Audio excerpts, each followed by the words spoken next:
Bonjour tout le monde. Nous allons parler dans ce nouveau débat de haute valeur environnementale. Alors, conscient qu'il s'agit d'une démarche de progrès face à la demande croissante des consommateurs pour des produits issus d'une agriculture engagée dans des démarches plus respectueuses de l'environnement, la filière des fruits et légumes fait ses premiers pas vers la certification environnementale de niveau 3. Il s'agit de la haute valeur environnementale. Alors, pour débattre de ce sujet, nous avons invité Marc Denal. Vous êtes directeur de Demain la Terre. Jérôme Bissière, vous êtes administrateur d'Unicoque, de l'Association nationale des producteurs de noisettes. Leila Ramad, vous êtes responsable du pôle compétitivité producteur d'Unicoque.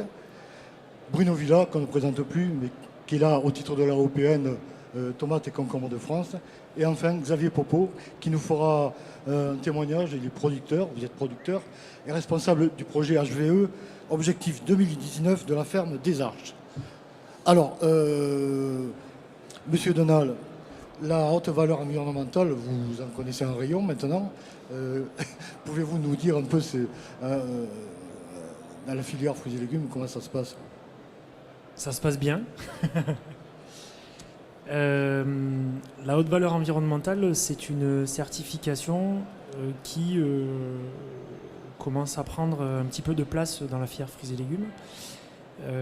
Aujourd'hui, ça reste quand même très majoritairement porté sur la filière viticole, mais la filière fruits et légumes est en train progressivement de prendre en main le sujet.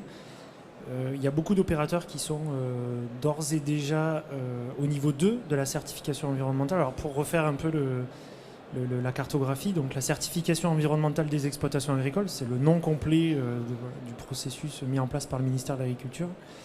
Il est structuré en 3 niveaux. Donc, le niveau 1 qui correspond plutôt au respect de la réglementation, le niveau 2 qui correspond plutôt à des obligations de moyens, et le niveau 3 qui est le niveau HVE, haute valeur environnementale, qui est plutôt à des résultats à atteindre, résultats chiffrés à atteindre.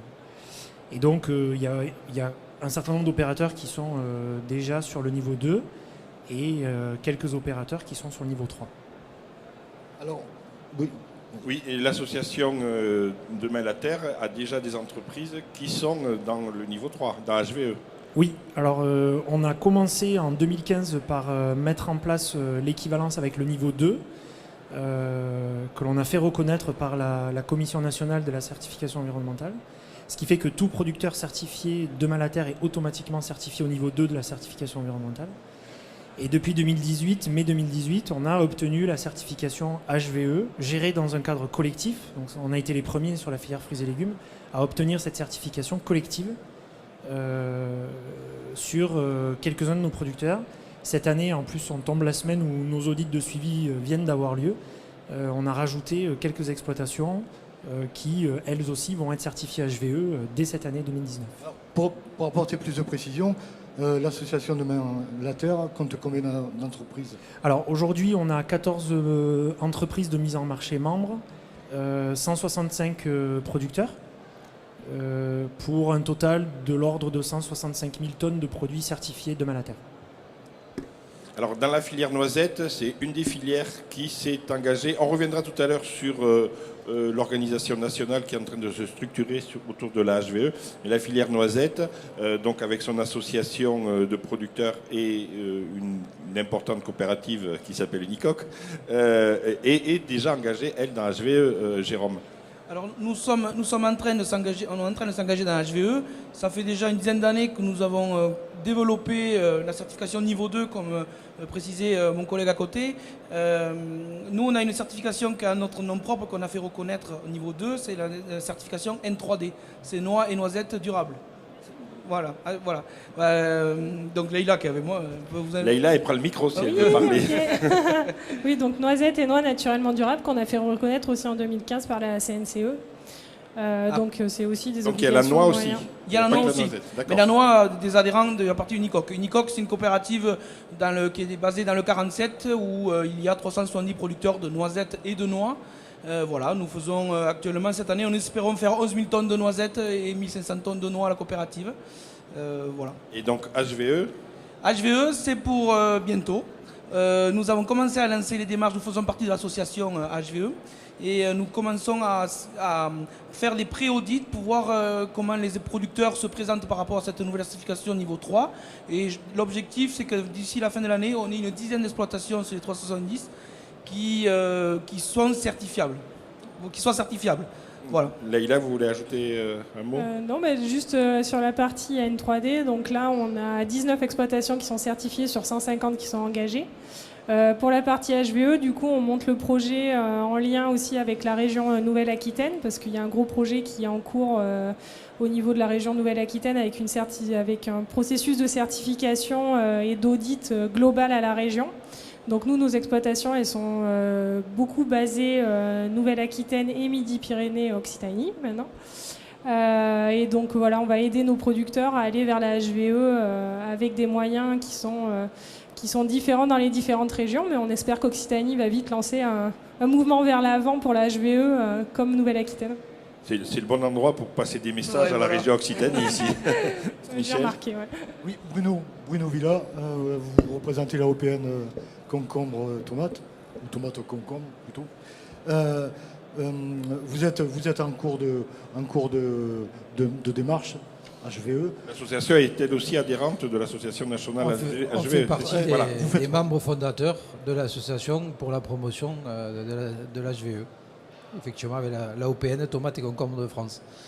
Donc, de façon générale, on a tous, dans nos entreprises et au sein des AOP, des démarches environnementales qui ont été développées dans les différentes filières de production, parce qu'on a évidemment beaucoup de prise en compte sur nos exploitations des démarches environnementales. De toute façon, on a une réglementation française, en tout cas, qui nous oblige aussi à un certain nombre de réglementations qui sont souvent les plus élevées d'Europe.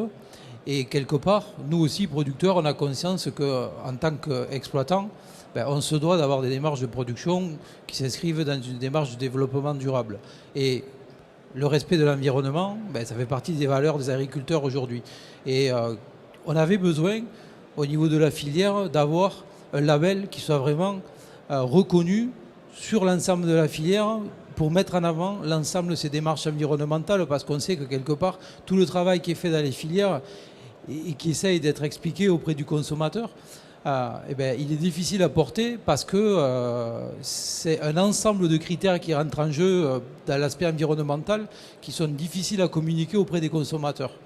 Et d'avoir un label commun sur les filières de production agricole, sur la valeur environnementale, je crois que c'est un réel enjeu pour les filières fruits et légumes viticoles françaises.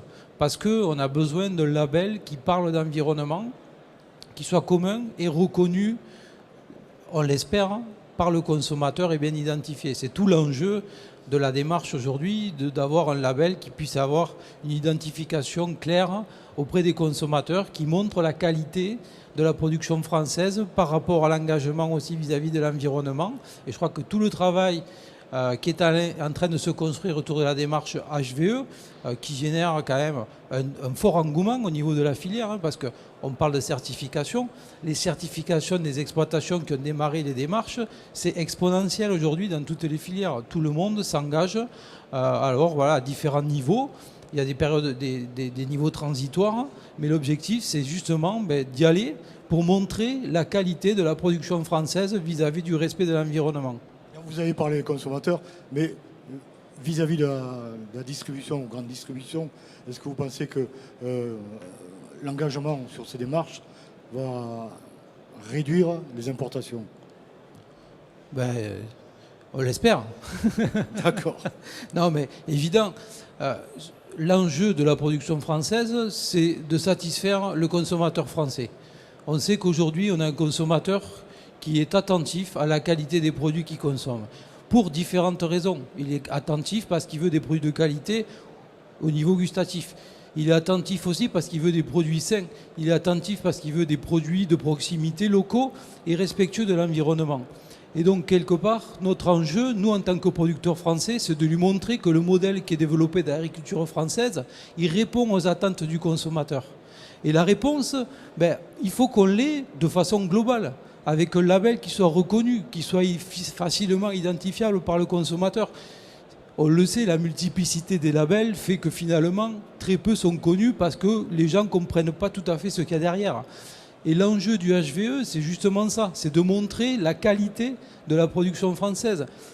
Vous n'êtes pas sans savoir que depuis la 3e année consécutive, l'alimentation, l'agriculture et la consommation au travers la limitation du gaspillage de l'alimentation fait que la France a été élue comme système alimentaire le plus durable au monde depuis la 3e année consécutive.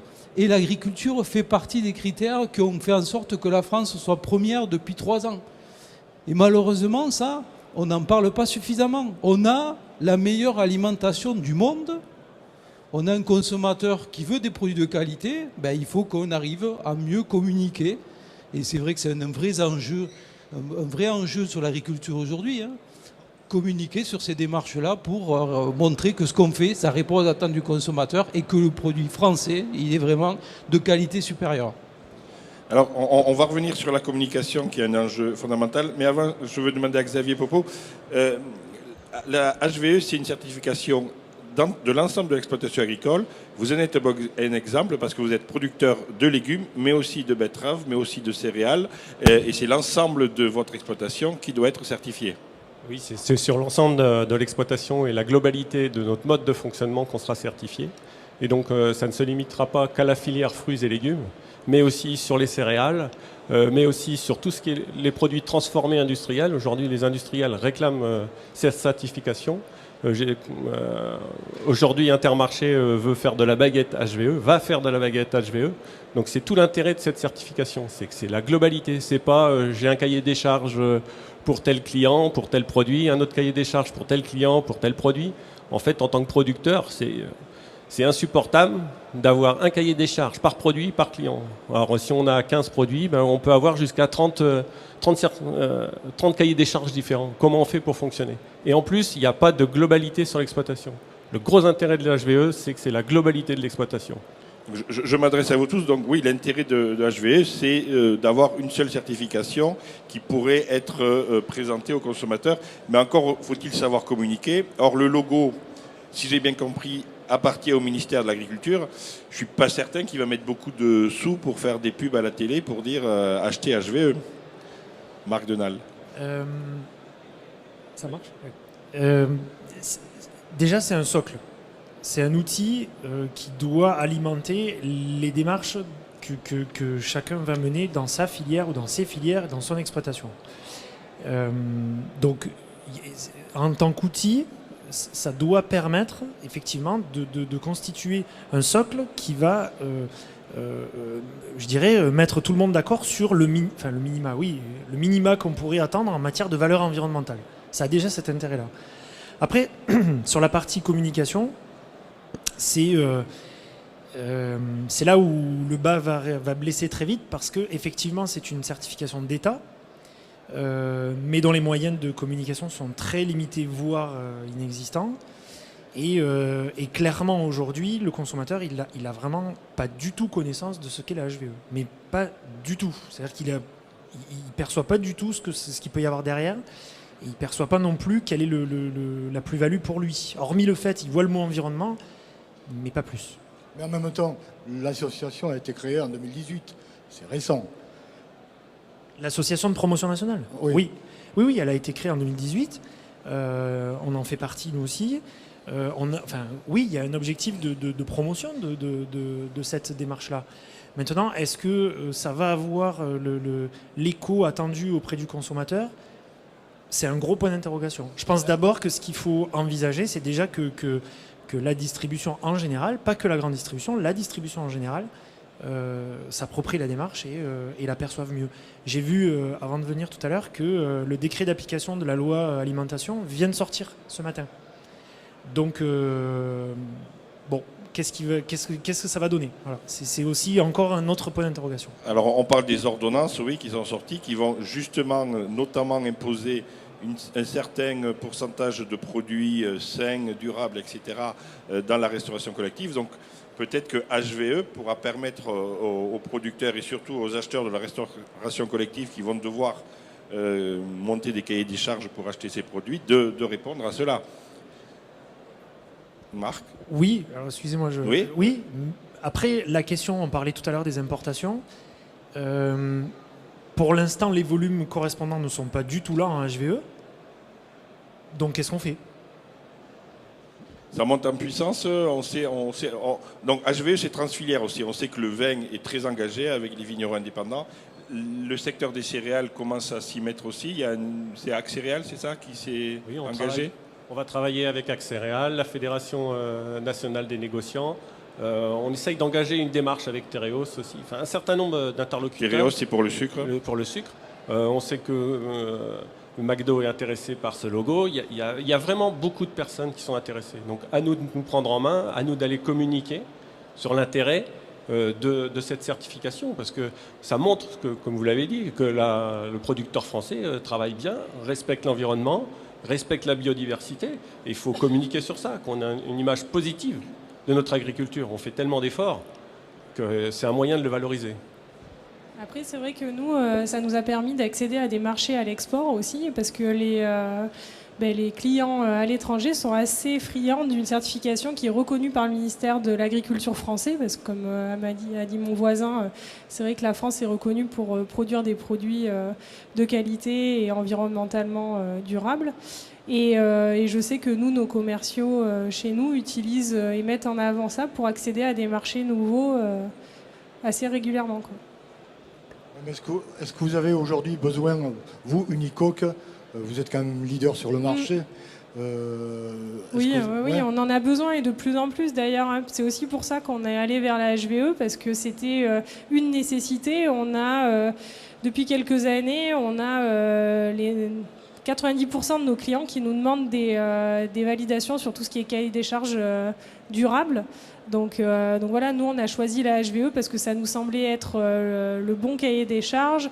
On nous a beaucoup poussé vers Global Gap, on n'y a jamais été pour l'instant. Et voilà, donc nous on met nos billes là-dedans et nos clients sont plutôt plutôt satisfaits de ça. On se vante de nos produits d'excellence et grâce à ça, nos premiers concurrents, nous, c'est les Turcs ou les Américains ou les Italiens. Et grâce à l'HVE, on peut faire de l'excellence et avoir des prix au-dessus du marché mondial. Vous arrivez à valoriser la démarche? Oui, on commence, ça vient, mais l'objectif, c'est qu'en 2030, on ait 80% d'exploitation HVE pour pouvoir valoriser et être un peu plus compétitif, parce que l'agriculture française, c'est un peu compliqué. Vous n'êtes pas allé sur Global Gap? Vous préférez la HVE?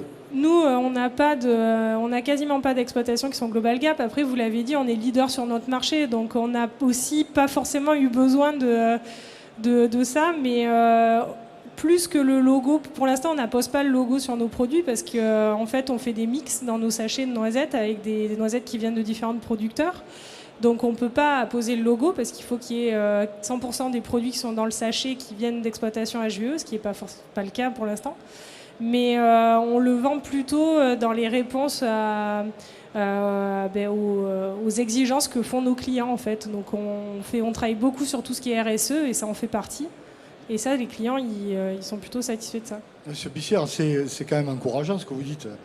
HVE, ça vous tire vers le haut sur le marché à l'export. Ah oui, tout à fait, oui. Alors que c'est tout neuf. Oui, c'est tout neuf, mais après, ça nous tire vers le haut, surtout sur le marché coque, où une noisette sur deux en Europe est une noisette française. Donc face à nous, on a des Américains qui sont un peu durs en affaires, et donc voilà, alors que le marché turc est plus sur la partie industrie. Voilà. Bruno Villa. Donc moi je voulais juste intervenir puisque vous avez parlé aussi de Global Gap, qui est une démarche de certification pour laquelle aujourd'hui la plupart des entreprises sont certifiées. Et moi, ce que je regrette dans Global Gap, c'est qu'aujourd'hui, dans tous les pays, on ne peut être certifié Global Gap seulement, en fait, si on respecte les règles sociales, environnementales de son propre pays.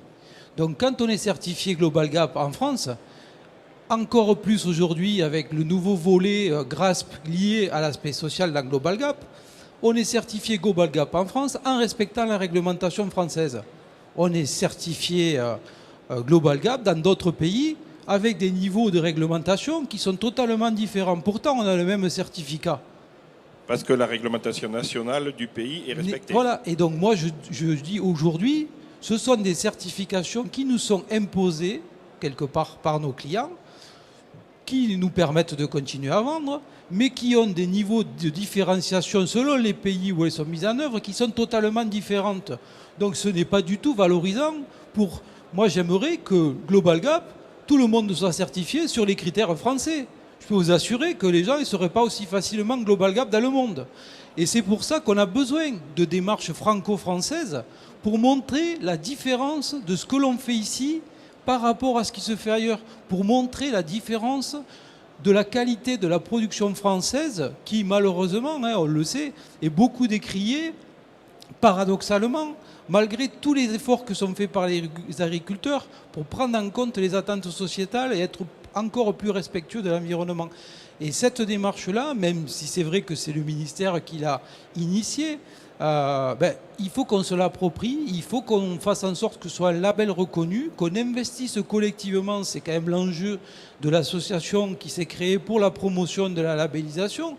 Et moi, j'ai quand même bon espoir que le ministère quand même de l'agriculture française, qui doit être le premier défenseur de notre agriculture, nous donne aussi les moyens de faire en sorte que ce label-là, ce soit un label français qui soit connu par le consommateur. Et on sait que ça passera par des moyens aussi de promotion, de communication publicitaire qui explique ce qu'il y a derrière, quelle est la démarche. C'est compliqué.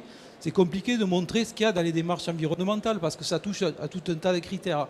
Mais moi, j'ai bon espoir. Je veux dire, notre ministre n'arrête pas de dire que c'est le premier défenseur de l'agriculture française. C'est le premier bouclier contre l'agribashing. Écoutez, il faut qu'il nous donne les moyens de faire en sorte d'être le premier à valoriser les démarches d'agriculture française, d'autant plus qu'à ceux qui les initient. Ça coûte pas cher de le dire.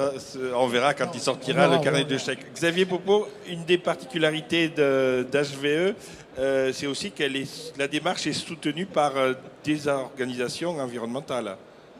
Oui, France Nature Environnement ou Greenpeace qu'on a rencontrés sont sont très favorables à cette certification parce qu'elle est globale, parce qu'elle met en valeur la biodiversité, le respect de la biodiversité sur chaque exploitation et quand il y a une diminution importante des intrants par rapport à la moyenne régionale.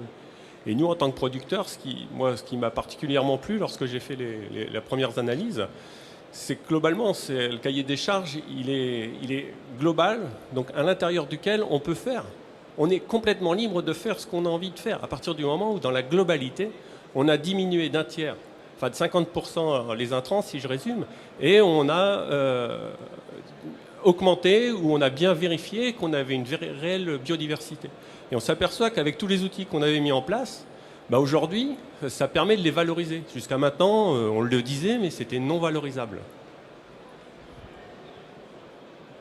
Oui, je croyais comprendre aussi que justement ces indicateurs, ils étaient sur une moyenne triennale, ce qui fait que si on a un accident une année, ça peut être lissé. Oui, donc c'est pour ça que c'est vraiment du global. Quand on commence, évidemment, on prend la première année, la deuxième année, la troisième, et ensuite ce sera la moyenne des 3 ans. Donc ça, c'est un formidable outil aussi. C'est pas je regarde une seule parcelle, je regarde qu'un seul produit.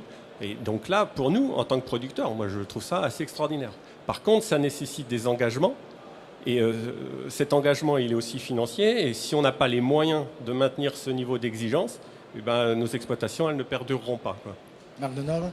Pour aller un peu dans le sens que vous dites, il y a aussi, on se rend compte que l'applicabilité de la démarche HVE, elle n'est pas aussi évidente que ça, et que ça va devoir passer dans les mois et les années à venir par une meilleure adaptation du référentiel HVE au niveau national.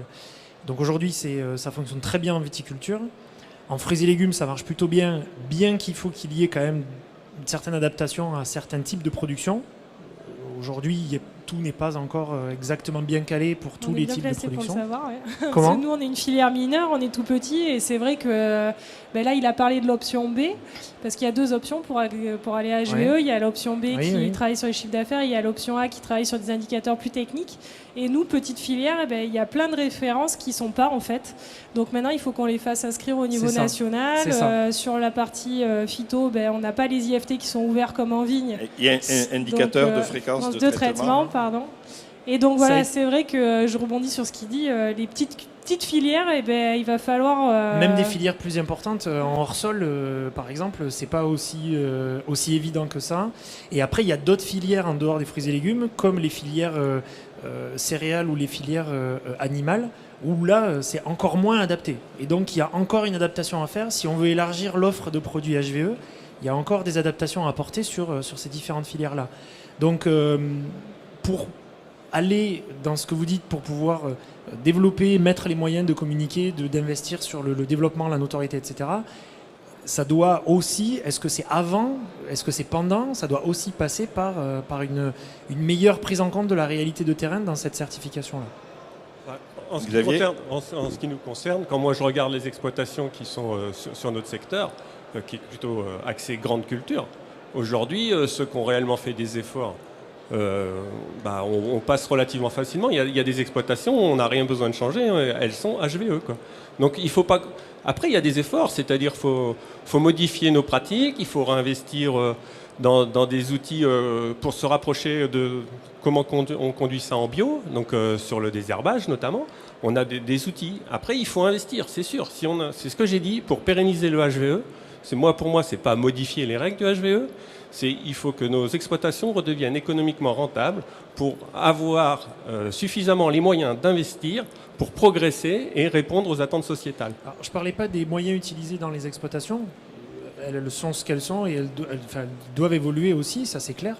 Je parlais aussi du contenu du cahier des charges avec une réalité par rapport à certaines filières qui ne sont pas inscrites et qui ne sont pas forcément prises en compte dedans. Donc c'est un problème d'existence. Avant même de modification, c'est un problème d'existence. Sur certaines filières, les petites comme la noisette, c'est certain que c'est compliqué.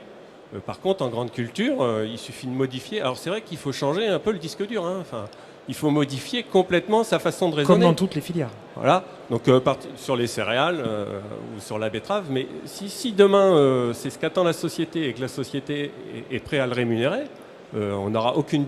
Pour moi, il n'y a pas de difficulté à le faire. Même les très grandes exploitations céréalières, il y a des moyens pour atteindre les objectifs qui sont fixés par la voie A. Moi, je parle de la voie A. Parce que la voie B, on n'y arrive pas en grande culture. On n'a pas un chiffre d'affaires suffisant pour une rémunération suffisante pour. Mais la voie A, on y arrivera. On y arrivera à partir du moment où on aura une meilleure rémunération. Parce qu'on sera capable de dire, voilà, et de se différencier par le marché, par rapport au marché mondial, quoi. Bruno Villa, et avant de vous donner la parole, juste si la salle, le public veut s'exprimer ou réagir ou poser une question, vous faites signe et on prendra évidemment le temps de vous écouter. Bruno. Alors, là, je voulais juste rebondir sur les associations environnementales. Elles n'y sont pas aujourd'hui favorables. Elles ont participé à l'élaboration et construit le cahier des charges avec le ministère et l'ensemble des interlocuteurs. Donc, le siège à la CNCE.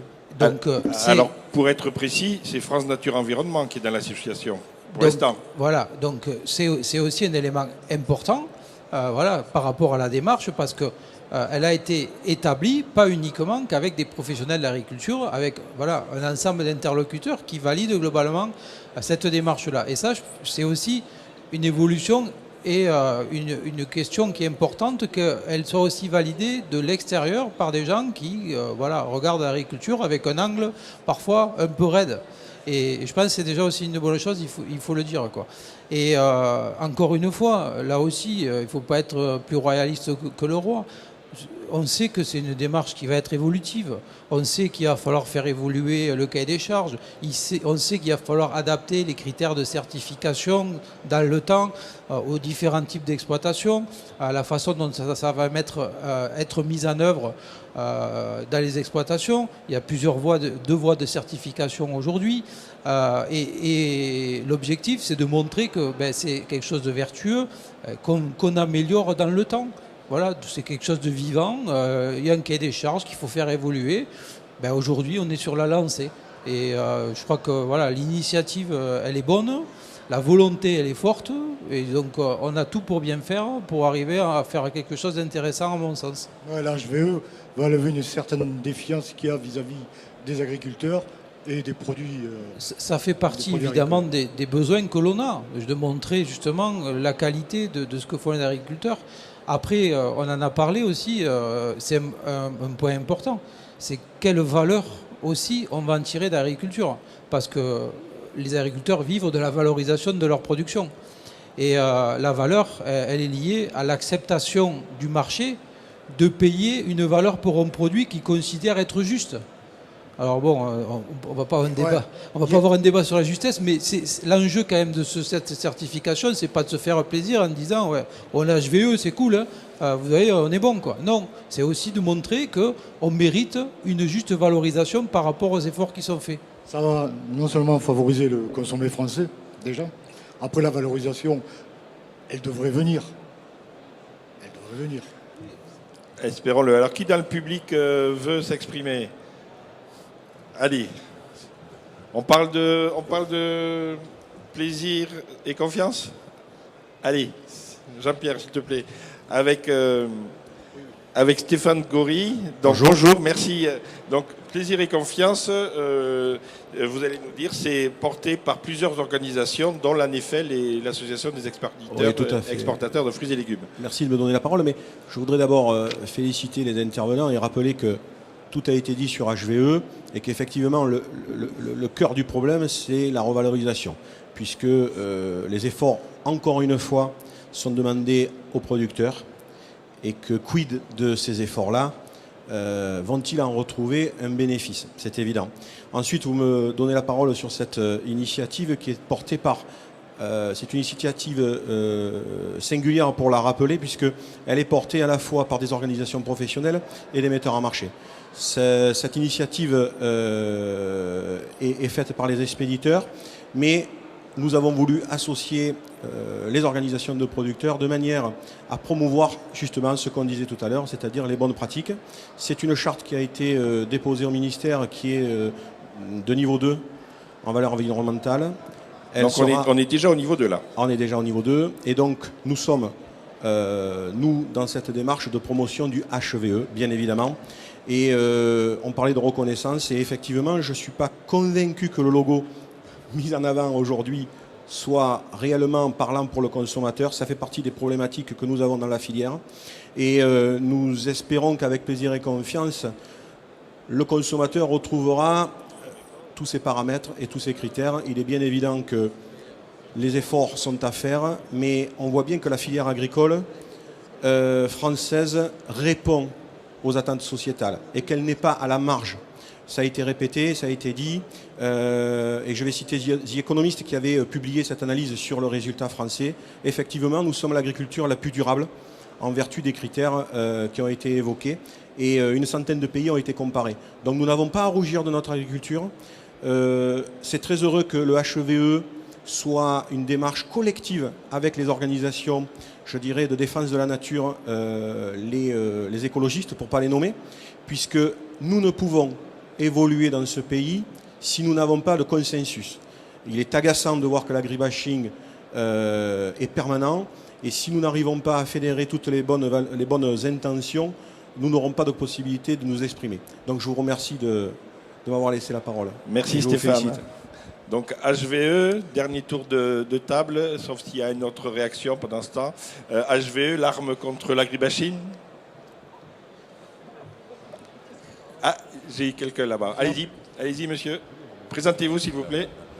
Je suis tout simplement un consommateur. Hein. Oui. Je vous ai entendu là, je vous ai bien écouté. Vous parlez d'agrément, vous parlez etc. Mais je pense que la première des choses dans vos agréments, c'est la santé de l'être humain. Et j'espère que HVE va répondre à ce genre comment dirais-je, d'éléments pathogènes pour nous-mêmes. Voilà, on n'en a pas parlé là. Oui, on n'en a pas parlé de toute la... On n'en a pas parlé, pourtant c'est le plus important. Voilà, c'est tout ce que je voulais dire. Alors c'est une très bonne remarque, mais la HVE n'a pas vocation à répondre à cette problématique-là. En tout cas, pas directement. Oui. C'est-à-dire que il n'y a pas de critères relatifs à la santé du consommateur dans la certification environnementale. Par contre, on a bien la santé de l'environnement dedans. Donc voilà, donc c'est pour ça que Et on peut ça sera un effet collatéral d'avoir un bénéfice, en tout cas, un bénéfice environnemental ou un moindre impact environnemental du fait des pratiques modifiées au niveau de la production agricole. Mais Pour autant, la santé du consommateur en tant que tel n'est pas un critère, en tout cas un critère évalué ou un critère objectif qu'on va trouver dans HVE. Mais on peut considérer qu'en protégeant l'environnement, on a un bénéfice positif pour c'est un le bénéfice consommateur. collatéral, c'est clair. À la fois, et puis alors il y a la santé du consommateur, il faut Et du pas producteur. oublier la santé du producteur. Exactement. Parce que les deux, on peut pas ne traiter que de l'un ou que de l'autre. Exactement. Et on a parlé tout à l'heure de biodiversité aussi. Si on protège et développe la biodiversité, c'est aussi que finalement, il y a des bénéfices pour tout le monde, y compris pour le consommateur. Et puis c'est bon de manger 5 fruits et légumes par jour. Il ne faut pas l'oublier, ça. Bon, un dernier mot pour terminer. Marc? Non, je voulais juste... Oui. Si vous permettez, je vous ai bien entendu, mais là on inverse le problème.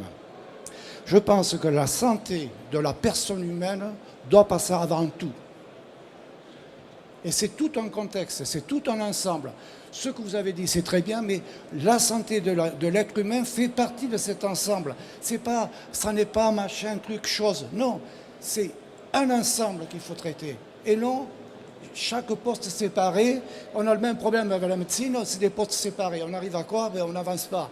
Et là, c'est exactement ce que j'ai peur. Non, mais Si les vous me intervenants permettez. autour de la table ils en sont conscients. Je vous remercie. Merci beaucoup. Merci, monsieur. Donc on voit bien quand même qu'il y a encore du travail pour communiquer autour de la haute valeur environnementale. Merci à tous. Merci de votre présence. Et continuez vos efforts et travaillez bien pour que l'an prochain, vous veniez nous dire on a plein d'entreprises certifiées HVE. Merci à tous. Merci.